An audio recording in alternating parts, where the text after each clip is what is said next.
Guys, welcome back to my channel. ನಾನು ನಿಮ್ಮ ಪ್ರೀತಿ. ರೀಸೆಂಟಾಗಿ ಒಂದು ರಿಲೇಟಿವ್ ಮದುವೆಗೆ ಹೋಗಿದ್ವಿ. ಮದುವೆಗೆ ನಾನು ಹೇಗೆ ರೆಡಿ ಆಗಿದ್ದೆ, ಯಾರ್ಯಾರು ಬಂದಿದ್ರು, ಮದುವೆ ಹೇಗಾಯಿತು ಅಂತ ಈ ವಿಡಿಯೋನಲ್ಲಿ ನಿಮ್ಮ ಜೊತೆ ಶೇರ್ ಮಾಡ್ತಾ ಇದ್ದೀನಿ.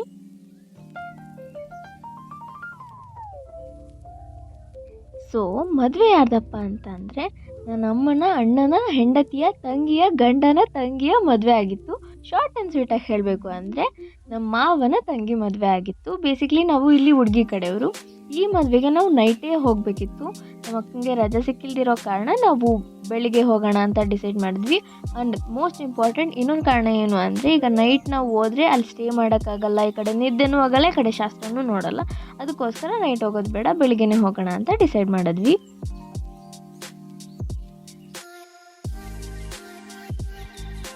ಸಂಡೇ ಮಾರ್ನಿಂಗ್ ಬೇಗ ಎದ್ದು ರೆಡಿ ಆಗ್ತಾ ಇದ್ದೀವಿ. ಆ್ಯಕ್ಚುಲಿ ನಾನು ಮೇಕಪ್ ಮಾಡಿಕೊಂಡೆ ಇದೆಲ್ಲ ಹೇಳೋಣ ಅಂತ ವಿಡಿಯೋ ಶೂಟ್ ಮಾಡ್ತಿದ್ದೆ. ನಮ್ಮ ಮನೇಲಿ ಚಿಕ್ಕ ಮಕ್ಕಳು ಇಲ್ಲ ಅಂತ ಹೇಳಿದ್ರು, ಅದಕ್ಕೂ ಜೋರಾಗಿ ಸೌಂಡ್ ಮಾಡೋ ದೊಡ್ಡ ಮಕ್ಕಳಿದ್ದಾರೆ. ಸೊ ವಾಯ್ಸ್ ಓವರೇ ಕೊಡೋಣ ಅಂತ ಡಿಸೈಡ್ ಮಾಡಿ ಸುಮ್ಮನೆ ಮೇಕಪ್ ಮಾಡ್ಕೊಂಡು ಕೂತ್ಕೊಂಡಿದ್ದೀನಿ. ಮೇಕಪ್ ಅಂತ ಹೇಳಿದ್ರೆ ನಾನೇನು ಪ್ರೊಫೆಷ್ನಲ್ಸ್ ಥರ ಕೆ ಜಿ ಗಟ್ಟಲೆ ಎಲ್ಲ ಮೇಕಪ್ ಮಾಡ್ಕೊಳ್ಳಲ್ಲ. ಬೇಸಿಕ್ ಮಿನಿಮಮ್ ಅಷ್ಟೇ ಅಪ್ಲೈ ಮಾಡಿ ಸಿಂಪಲ್ ಮೇಕಪ್ ಲುಕ್ ಮಾಡ್ಕೊಳ್ತೀನಿ ಅಷ್ಟೇ.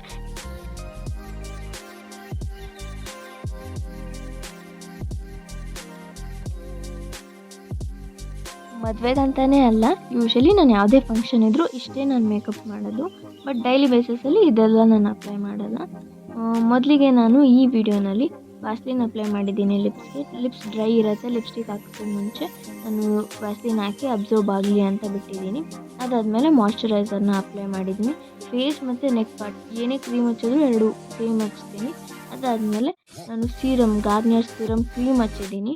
ಅದಾದಮೇಲೆ ಸನ್ಸ್ಕ್ರೀಮ್ ಹಚ್ಚಿ ಎರಡೂ ಡ್ರೈ ಆಗಿಬಿಟ್ಟಿದ್ದೀನಿ. ಅದಾದಮೇಲೆ ಫೌಂಡೇಶನ್ ಹಚ್ಚಿದ್ದೀನಿ. ಫೌಂಡೇಶನ್ನ ನಾನು ಡೈಲಿ ಹಚ್ಚಲ್ಲ, ಈ ಫಂಕ್ಷನ್ ಇರೋದ್ರಿಂದ ಮಾತ್ರ ನಾನು ಹಚ್ಚೋದು. ಲಾಸ್ಟಲ್ಲಿ ಕಾಂಪ್ಯಾಕ್ಟ್ ಪೌಡರ್ನ ಅಪ್ಲೈ ಮಾಡಿದ್ದೀನಿ. ಅದಾದಮೇಲೆ ಐಗೆ ಐಲೈನರ್ ಹಚ್ಚಿದ್ದೀನಿ. ಅದಾದಮೇಲೆ ಲಿಪ್ಸ್ಗೆ ಲಿಪ್ಸ್ಟಿಕ್ನ ಅಪ್ಲೈ ಮಾಡಿ ನಾನು ಫುಲ್ ಮೇಕಪ್ನ ಎಂಡ್ ಮಾಡಿದ್ದೀನಿ.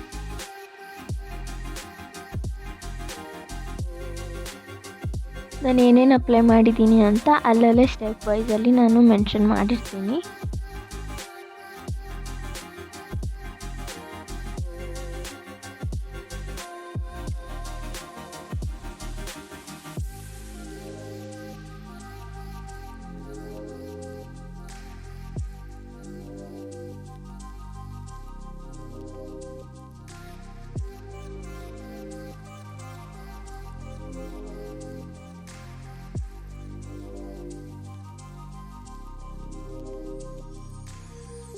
ಯೂಶಲಿ ಮದುವೆಗೆಲ್ಲ ನಾನು ಅಷ್ಟೊಂದು ಇಷ್ಟಪಟ್ಟು ಹೋಗಲ್ಲ.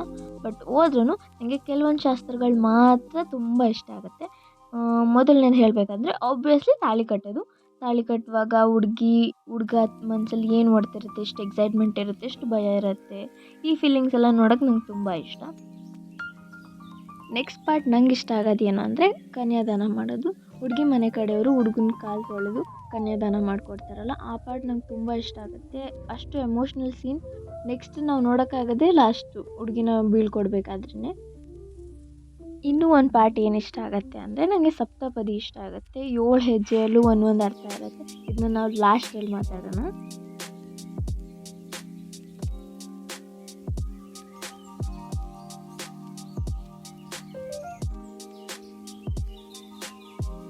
ನಮ್ಮ ಮನೆಯಿಂದ ಮದುವೆ ಮನೆ ಇದ್ದಿದ್ದು 100 ಕಿಲೋಮೀಟ್ರ್ ದೂರದಲ್ಲಿ. ನಾವು ಟ್ರಾವೆಲ್ ಮಾಡೋಕ್ಕೆ 1.5 hour ಆದರೂ ಆಗ್ತಿತ್ತು. ಆದರೆ ನಾವಿಲ್ಲಿ ಮನೆ ಬಿಡೋ ಅಷ್ಟೊತ್ತಿಗೆ 9:45 ಆಗಿತ್ತು. ಬಟ್ ಮುಹೂರ್ತ ಇದ್ದಿದ್ದು 11:30 ಅಲ್ವಾ, ಹಾಗಾಗಿ ನಾವು ನಿಧಾನಕ್ಕೆ ರೆಡಿ ಆಗಿಬಿಟ್ಟು ಹೊರಟ್ವಿ.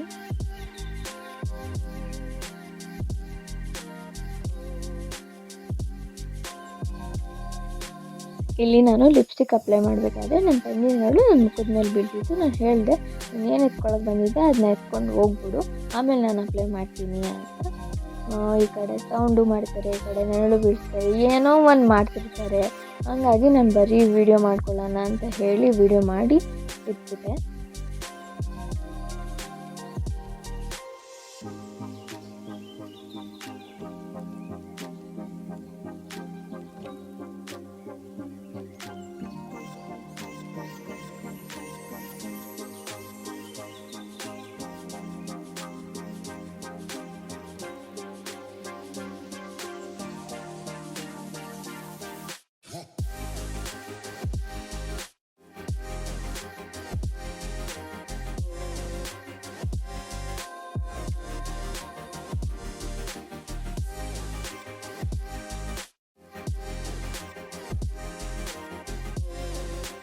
ಆಕ್ಸೆಸರೀಸ್ ಮತ್ತು ಬಟ್ಟೆ ಬಗ್ಗೆ ಹೇಳಬೇಕು ಅಂದರೆ ನಾನು ಈ ಬಟ್ಟೆನ ನಮ್ಮ ಅಮ್ಮನ ಸೀರೆಯಲ್ಲಿ ಲಂಗ ದಾವಣಿ ಥರ ಬೇಕು ಅಂತ ಹೇಳಿ ಹೊಲಿಸ್ಕೊಂಡಿರೋದು. ದುಪ್ಪಟ್ಟಾನ ನಾನು ಹೊರಗಡೆ ತೊಗೊಂಡಿರೋದು.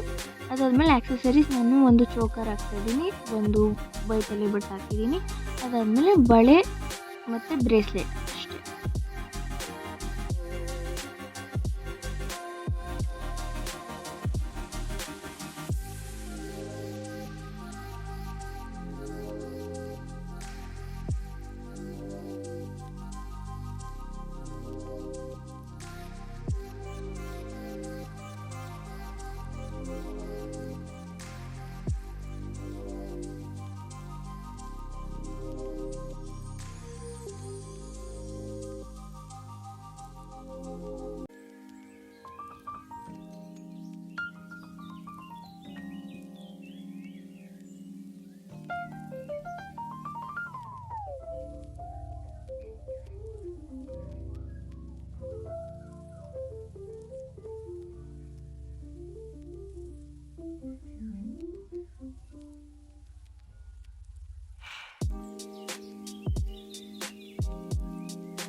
ಆ್ಯಕ್ಚುಲಿ ಮದುವೆಗಂತಲೇ ನಾನು ಐಬ್ರೋ ಮಾಡಿಸಿದ್ದೆ. ಐಬ್ರೋ ಮಾಡಬೇಕಾದ್ರೆ ನನಗೆ ತುಂಬ ನೋವಾಗ್ತಿತ್ತು.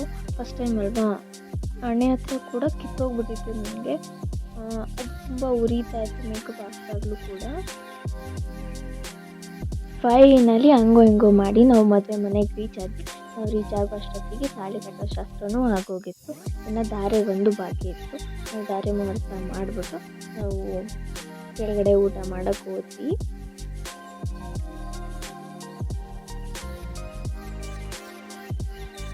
ಒಂದೇ ರೋನಲ್ಲಿ ಕೂತ್ಕೊಳ್ಳೋಣ ಅಂತ ಹೇಳಿ ನನ್ನ ಫ್ಯಾಮಿಲಿನೆಲ್ಲ ಒಂದೇ ರೋನಲ್ಲಿ ಕೂರಿಸಿ ನಾನು ವೀಡಿಯೋ ಶೂಟ್ ಮಾಡಿ ಆಮೇಲೆ ನಾನು ಕೂತ್ಕೊಂಡು ಚೆನ್ನಾಗಿ ಊಟ ಮಾಡಿದ್ವಿ.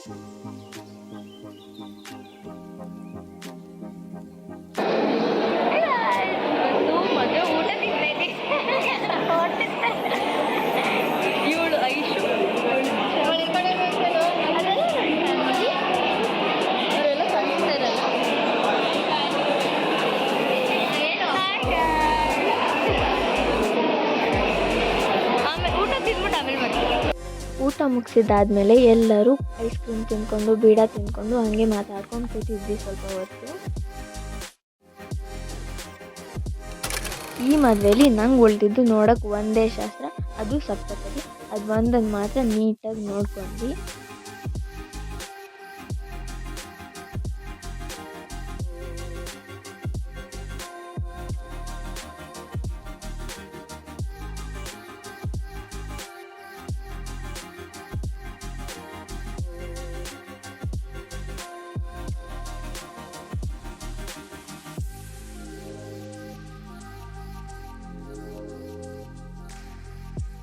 ಸಪ್ತಪದಿ ಬಗ್ಗೆ ಹೇಳಬೇಕು ಅಂತ ಅಂದರೆ ವರ ವಧುವಿನ ಕಾಲು ಹಿಡಿದು ಒಂದೊಂದು ಹೆಜ್ಜೆಯಲ್ಲೂ ಅಂದರೆ 7 ಹೆಜ್ಜೆಯಲ್ಲೂ ಕೂಡ ಒಂದೊಂದು ಪ್ರಾಮಿಸ್ನ ಮಾಡಿ ಮುಂದೆ ಹೆಜ್ಜೆ ಇಡ್ತಾರೆ. ಈ ಶಾಸ್ತ್ರ ನೋಡೋಕೆ ನಂಗೆ ತುಂಬ ಇಷ್ಟ ಆಗುತ್ತೆ. ಎಲ್ಲ ಪ್ರಾಮಿಸ್ನು ಕೊನೆವರೆಗೂ ಉಳಿಸ್ಕೊಳ್ಳಿ ಅಂತ ನಾನು ಆಶಿಸ್ತೀನಿ. ಈ ಸಪ್ತಪದಿ ಬಗ್ಗೆ ನಾನು ಒಂದು ಲಗ್ನ ಪತ್ರಿಕೆಯಲ್ಲಿ ಓದಿದ್ದೆ. ಅದರಲ್ಲಿ ಏನಿತ್ತು ಅಂದರೆ ಮೊದಲನೇ ಹೆಜ್ಜೆನ ಅನ್ನ ಸಮೃದ್ಧಿಗಾಗಿ ಒಬ್ರನ್ನೊಬ್ರು ಪೋಷಿಸೋಣ ಅಂತ ಹೇಳ್ತಾರೆ. 2ನೇ ಹೆಜ್ಜೆನ ಶಾರೀರಿಕ ಮತ್ತು ಮಾನಸಿಕ ಬಲವೃದ್ಧಿಗಾಗಿ ಒಟ್ಟಿಗೆ ಶಕ್ತಿಶಾಲಿಯಾಗಿ ಬೆಳೆಯೋಣ ಅಂತ ಹೇಳ್ತಾರೆ. ಹಾಗೆ 3ನೇ ಹೆಜ್ಜೆನ ಹಣ ಅಭಿವೃದ್ಧಿ ಅಂದರೆ ಐಶ್ವರ್ಯನ ರಕ್ಷಿಸೋಣ ಅಂತ ಹೇಳ್ತಾರೆ. ಅದಾದಮೇಲೆ 4th ಹೆಜ್ಜೆನ ಸುಖ ದುಃಖ ಎರಡನ್ನೂ ಸಮವಾಗಿ ಹಂಚ್ಕೊಳ್ಳೋಣ ಅಂತ ಹೇಳ್ತಾರೆ. ಮತ್ತು 5ನೇ ಹೆಜ್ಜೆನಲ್ಲಿ ಪರಿವಾರದ ಪಾಲನೆ ಬಗ್ಗೆ ಹೇಳ್ತಾರೆ. ಅದಾದಮೇಲೆ 6ನೇ ಹೆಜ್ಜೆನ ಎಂದೆಂದಿಗೂ ನಾವು ಎಲ್ಲ ಋತುಗಳಲ್ಲೂ ಒಟ್ಟಿಗೆ ಇರೋಣ ಅಂತ ಹೇಳಿ 7ನೇ ಹೆಜ್ಜೆಯಲ್ಲಿ ಜೀವನ ಪರ್ಯಂತ ನಾವು ಸ್ನೇಹಿತರಾಗೇ ಇರೋಣ ಅಂತ ಹೇಳಿ 7ನೇ ಹೆಜ್ಜೆನ ಇಟ್ಟು ಅವ್ರ ಜೀವನನ ಅವರು ಸ್ಟಾರ್ಟ್ ಮಾಡ್ತಾರೆ.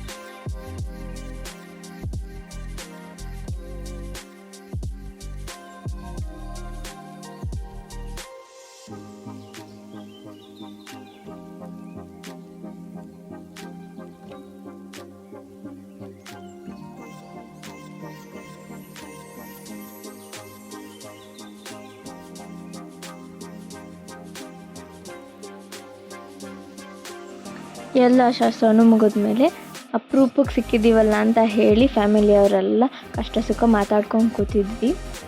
ಹಂಗೆ ನನ್ನ ಫ್ರೆಂಡ್ ಚಂದ್ರಶ್ರೀ ಬರ್ತ್ಡೇ ಇತ್ತು, ಅವಳನ್ನ ಕೂಡ ಹಂಗೆ ಮಾತಾಡ್ಸ್ಕೊಂಡು ವಿಶ್ ಮಾಡ್ಕೊಂಡು ಕೂತಿದ್ವಿ. ಮದುವೆ ಎಲ್ಲ ಮುಗಿಸ್ಕೊಂಡು ಊರಿಗೆ ಹೋಗಿ ಇದೇ ಡ್ರೆಸ್ಸಲ್ಲಿ ಒಂದೆರಡು ರೀಲ್ಸ್ ಮಾಡೋಣ ಅಂತ ಹೇಳಿ ರೀಲ್ಸು ಮಾಡಿಬಿಟ್ಟು ಇದಾಗಿತ್ತು ಮದುವೆ ವ್ಲಾಗ್. ಈ ವಿಡಿಯೋ ನಿಮಗೆಲ್ಲ ಇಷ್ಟ ಆಗಿದ್ದರೆ ಲೈಕ್ ಮಾಡಿ, ಶೇರ್ ಮಾಡಿ, ಕಮೆಂಟ್ ಮಾಡಿ ಹಾಗೂ ಸಬ್ಸ್ಕ್ರೈಬ್ ಮಾಡಿ. Thanks for watching. ಬಾಯ್.